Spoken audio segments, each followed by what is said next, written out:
Algunos secretos deben mantenerse ocultos a cualquier precio. En 1971, Amy es puesta en libertad tras 20 años de cárcel y se encuentra con un mundo que ya no es el suyo.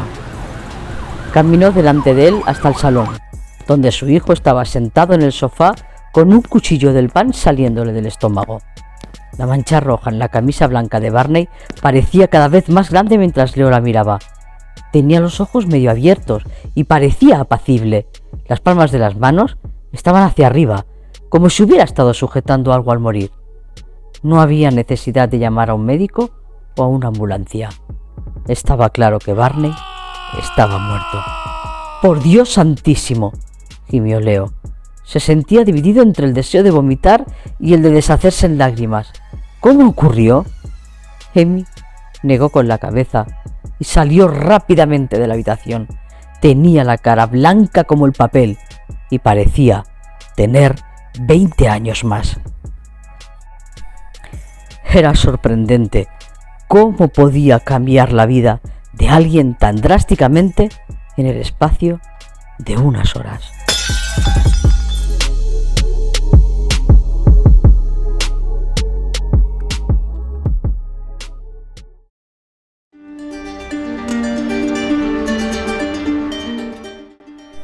Daría lo que fuese porque el aura quimérica que llevaba años envolviendo su cuerpo y su mente permaneciera bordeándola, encerrándola, guardándola del peligro que escondía la realidad del mundo exterior.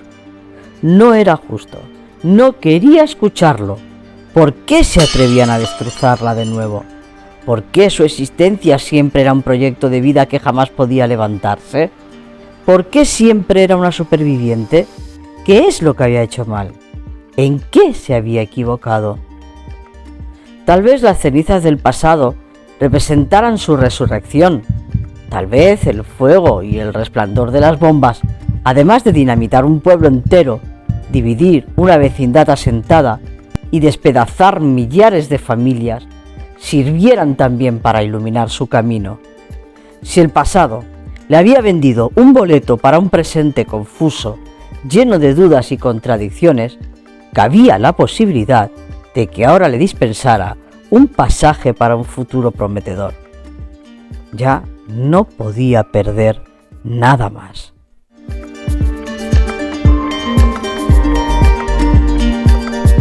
Chaito.